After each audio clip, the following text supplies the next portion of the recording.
हरे कृष्णा। आइए आज हम गीता जी के दूसरे अध्याय के 33वें और 34वें श्लोक की विस्तृत व्याख्या करेंगे।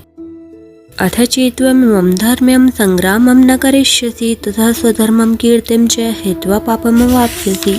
अकीर्तिं चापि भूतानि कथयिष्यन्ति ते व्ययां संभावितस्य च कीर्तिर्मरणादतिरच्यते। अर्थात अब अगर तू यह धर्ममय युद्ध नहीं करेगा तो अपने धर्म और कीर्ति का त्याग करके पाप को प्राप्त होगा और सब प्राणी भी तेरी सदा रहने वाली अपकीर्ति का कथन अर्थात निंदा करेंगे। वह अपकीर्ति सम्मानित मनुष्य के लिए मृत्यु से भी बढ़कर दुखदायी होती है। 33वें श्लोक की व्याख्या है। यह अथ अव्यय पक्षांतर में आया है और चेत अव्यय संभावना के अर्थ में आया है। इसका तात्पर्य है कि यद्यपि तू युद्ध के बिना रह नहीं सकेगा, अपने क्षात्र स्वभाव के परवश हुआ तो युद्ध करेगा ही, तथापि अगर ऐसा मान ले कि तू युद्ध नहीं करेगा तो तेरे द्वारा क्षात्र धर्म का त्याग हो जाएगा और क्षात्र धर्म का त्याग होने से तुझे पाप लगेगा और तेरी कीर्ति का भी नाश होगा। आपसे आप प्राप्त हुए धर्मरूप कर्तव्य का त्याग करके तो क्या करेगा? धर्म का त्याग करने से तुझे परधर्म स्वीकार करना पड़ेगा जिससे तुझे पाप लगेगा।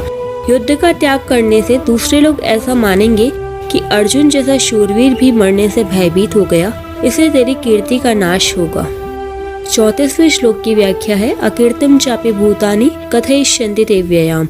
मनुष्य, देवता, यक्ष, राक्षस आदि जिन प्राणियों का तेरे साथ कोई संबंध नहीं है, अर्थात जिनकी तेरे साथ न मित्रता है और न शत्रुता, ऐसे साधारण प्राणी भी तेरी अपकीर्ति अपयश का कथन करेंगे कि देखो अर्जुन कैसा भीरू था जो कि अपने क्षात्र धर्म से विमुख हो गया। वह कितना शूरवीर था, पर युद्ध के मौके पर उसकी कायरता प्रकट हो गई जिसका कि दूसरों को पता ही नहीं था, आदि आदि। ते कहने का तात्पर्य है कि स्वर्ग, मृत्यु और पाताल लोक में भी जिसकी धाक जमी हुई है ऐसी तेरी अपकीर्ति होगी। अव्ययाम कहने का तात्पर्य है कि जो आदमी श्रेष्ठता को लेकर जितनी अधिक प्रसिद्ध होता है उसकी कीर्ति और अपकीर्ति भी उतनी ही अधिक स्थायी रहने वाली होती है। संभावितस्य च कीर्तिर्मरणादतिरच्यते। इस श्लोक के पूर्वार्ध में भगवान ने साधारण प्राणियों द्वारा अर्जुन की निंदा की जाने की बात कही। अब श्लोक के उत्तरार्ध में सबके लिए लागू होने वाली सामान्य बात बताते हैं। संसार की दृष्टि में जो श्रेष्ठ माना जाता है, जिसको लोग बड़ी ऊंची दृष्टि से देखते हैं, ऐसे मनुष्य की जब अपकीर्ति होती है तब वह अपकीर्ति उसके लिए मरने से भी अधिक भयंकर दुखदायी होती है। कारण कि मरने में तो आयु समाप्त हुई है, उसने कोई अपराध तो नहीं किया, परंतु अपकीर्ति होने में वह खुद धर्म मर्यादा से कर्तव्य से च्युत हुआ।